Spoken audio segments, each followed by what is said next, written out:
ఉస్మానియా యూనివర్సిటీని ఉద్ధరించడానికి భవిష్యత్తులో మళ్ళీ వస్తా. అప్పుడిగా ఈ పోలీసు కంచెలు ఉండే పోలీసులు ఉండరు. డిసెంబర్ నెలలో వస్తా, ప్రోగ్రాం పెట్టురు, అప్పుడు 1000 కోట్లు ఇస్తాను. మరి నిన్న ఆపినోడేవాడు? 20 నెలల నుంచి నిన్ను ఆపినోడేవాడు?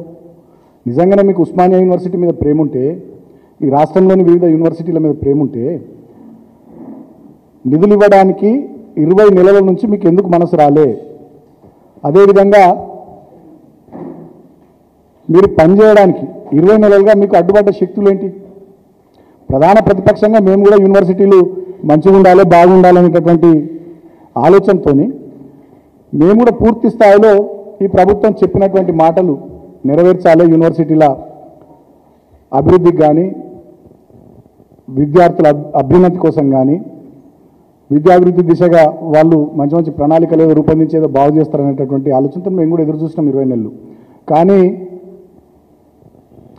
అదంతా నేతి బీరకాయలో నెయ్యిందన్నది ఎంత నిజమో ఈ ముఖ్యమంత్రి మాటల్లో, కాంగ్రెస్ పాలకుల మాటల్లో యూనివర్సిటీల పట్ల, యూనివర్సిటీ విద్యార్థుల పట్ల ప్రేమ కూడా గంతే ఉంది. ఇక ఆయన చెప్తాను, నిన్న మేము ఇన్ని అభివృద్ధి కార్యక్రమాలు చేసినామని. దాదాపు ఉస్మానియా యూనివర్సిటీ క్యాంపస్ పరిధిలో రవీందర్ యాదవ్ గారు వీసీగా ఉండే అన్నాడు. మా ప్రభుత్వం పూర్తి స్థాయిలో సహకరించి సుమారు 150 కోట్ల పైచిలకు నిధులు అడ్మినిస్ట్రేషన్ బిల్డింగ్ కట్టడానికి కానీ, హాస్టల్ బిల్డింగ్స్ నిజాం కాలేజీలో, పీజీ కాలేజ్ సికింద్రాబాద్లో, సైఫాబాద్ కాలేజీలో, ఉస్మానియా క్యాంపస్లో కట్టడానికి కానీ, అదేవిధంగా అధునాతనమైనటువంటి ఇన్ఫ్రాస్ట్రక్చర్ క్రియేట్ చేయడానికి కానీ పూర్తి స్థాయిలో మేము ఆనాడు ఉన్నటువంటి వైస్ ఛాన్సలర్లకు సహకరించి ప్రభుత్వ పరంగా అన్ని కూడా ఏర్పాట్లు చేసినాం. దాంట్లో 2 హాస్టళ్ళు నిన్న ఆయన ప్రారంభించి ఇదేదో వాళ్ళ ప్రభుత్వం వచ్చిన తర్వాత చేసినాము అని చెప్పి చెప్పుకునేటటువంటి ప్రయత్నం. ఎట్లయితే నియోజకవర్గాల్లో మేము కట్టిన డబుల్ బెడ్రూమ్ ఇళ్లకు రిబ్బన్లు కత్తిరించుకుంటా వీళ్ళు కట్టినట్టు ఎట్టయితే పోజులు ఇస్తున్నారో, సేమ్ నిన్న ఉస్మానియా యూనివర్సిటీ క్యాంపస్ విషయంలో ముఖ్యమంత్రి అదే తీరును ప్రవర్తించడం తప్ప ఇంకోటి లేదు. ఇంకా ఆయన మాటలు నిన్న కోతల రాయుడు లెక్కుంటాయి. తెలంగాణ ఉద్యమము, ఉస్మానియా యూనివర్సిటీ విద్యార్థుల త్యాగాలు, యాదయ్య, ఈశాన్ రెడ్డి, వేణుగోపాల్ రెడ్డి, అసలు వీళ్ళంతా త్యాగాలు చేయడానికి, చనిపోవడానికి శ్రీకాంతాచారి లాంటి వాళ్ళంతా కారణం. ఆనాటి మీ నాయకుడు సమైక్యవాదానికి అండగా నిలబడి తెలంగాణ రాష్ట్ర ఏర్పాటు ప్రకటన వచ్చిన తర్వాత సీమాంధ్ర ఎమ్మెల్యేలను అందరినీ కూడా పార్టీలకు అతీతంగా జమ చేసి రాజీనామాలు చేపించి డిసెంబర్ 9, 2009 నాడు వచ్చినటువంటి ప్రకటనను కేంద్ర ప్రభుత్వాన్ని బెదిరించి మళ్ళీ డిసెంబర్ 23వ తేదీన వేరే ప్రకటన రావడానికి కారణమైనటువంటి వ్యక్తి ఆనాటి నీ నాయకుడు చంద్రబాబు నాయుడు కదా. నువ్వు ఆనాడు అదే నాయకుని కింద శిష్యుడిగా తెలుగుదేశం పార్టీలో పనిచేస్తున్నావు కదా. దాని ఫలితమే కదా 1000 మంది విద్యార్థుల బలిదానాలు. వాళ్ళు రాసిన ఆత్మహత్యల లేఖల్లో కూడా మీ పేర్లు ఉన్నాయి కదా.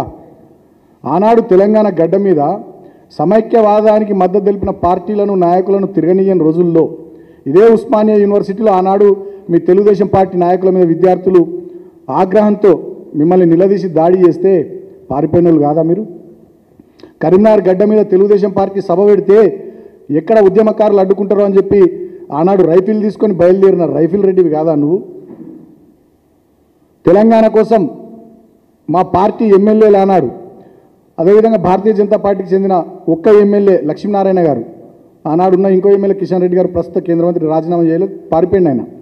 వీళ్ళు రాజీనామాలు చేసినాడు ఇక్కడనే జేఏసీ సమావేశంలో కళింగ భవన్లో పక్కకే, తెలంగాణ భవన్ పక్కన కళింగ భవన్లో జరిగినటువంటి సమావేశంలో అందరు ఎమ్మెల్యేలు పార్టీలకు అతీతంగా రాజీనామాలు చేయాలని నిర్ణయం జరిగితే తోకముడిచి పారిపోయి రాజీనామా చేయకుండా వెన్ను చూపెట్టింది నువ్వు కాదా? రేవంత్ రెడ్డి ఆనాడు ఎమ్మెల్యేగా, నీ తెలుగుదేశం పార్టీ కాదా ఆనాడు?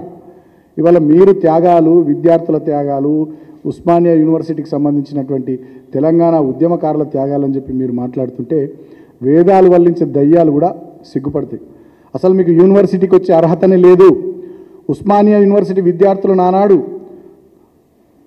బీరు రాక్కుంటూ, బిర్యానీ తినుక్కుంటూ ఏదో వాళ్ళు వీళ్ళు ఇచ్చే చిల్లర డబ్బులతో ఇట్లా చేస్తారు, అట్లా చేస్తారని చెప్పి ఎద్దేవా చేసి వాళ్ళని అవమానించినటువంటి చరిత్ర అనేది.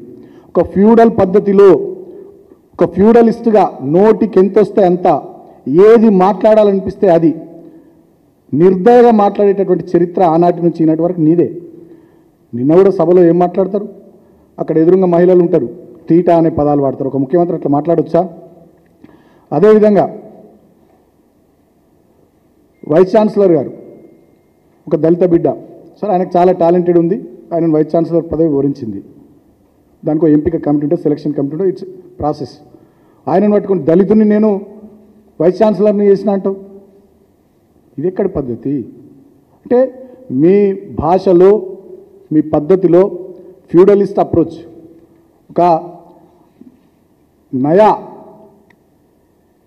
జమీందారులాగా మీరు మాట్లాడుతున్నటువంటి తీరు, ఒక భూస్వామిలాగా మీరు నయా భూస్వామిలాగా వెనకటి రోజుల్లో విష్ణు రామచంద్రారెడ్డి లాంటి వాళ్ళు చాకల ఐలమ్మ విషయంలో, దొడ్డు కొమరయ్య విషయంలో ఆనాడు పోరాటం చేస్తున్నటువంటి వాళ్ళ విషయంలో, హక్కుల కోసం మాట్లాడుతున్నటువంటి వాళ్ళ విషయంలో వాళ్ళు ఎట్లయితే మాట్లాడే వాళ్ళు విష్ణు రామచంద్రారెడ్డి ద్వారా అట్లొక నువ్వుడి వల్ల ఫ్యూడలిస్టు పద్ధతుల్లో మాట్లాడుతున్నటువంటి తీరును రాష్ట్ర ప్రజానీకం గమనిస్తూ ఉంది. ఏం లేదు, కేవలం మాటలు మాట్లాడడం, చేతులు దులుపుకోవడం తప్ప యూనివర్సిటీల అభివృద్ధికి కానీ తెలంగాణ రాష్ట్రంలో విద్యాభివృద్ధికి కానీ ఈ 20 నెలల కాలంలో వీళ్ళు చేసింది ఏం లేదు. మేము తెచ్చిన 1000కి పైగా గురుకులాలు నిర్వీర్యం అయిపోయినాయి. అన్ని యూనివర్సిటీల్లో అరకొర వసతులతో ఇవాళ విద్యార్థులు ఇబ్బంది పడుతూ ఉన్నారు. మీరు ఆనాడు విద్యా భరోసా కార్డు అన్నారు, దానికి అతిగతి లేదు. 100 కోట్ల రూపాయల నిధులు ఇస్తామన్నారు యూనివర్సిటీలకు, అది లేదు. Teaching non teaching staff recruitment అది లేదు ఇవాళ యూనివర్సిటీల్లో. ఇవాళ న్యాక్ అక్రిడేషన్లు రాక కొన్ని యూనివర్సిటీల యొక్క పరిస్థితి అగమ్య గోచరంగా తయారైంది. ఇప్పటికీ పక్క రాష్ట్రం ఆంధ్రప్రదేశ్లో నీట్ కౌన్సిలింగ్ జరిగి క్లాసులు స్టార్ట్ అవుతున్నాయి, తెలంగాణలో నీట్ కౌన్సిలింగ్ లేదు. సిగ్గుపడాలి మీరు. ఫీజు రియంబర్స్మెంట్ స్కీమ్ చక్కగా అమలు చేయక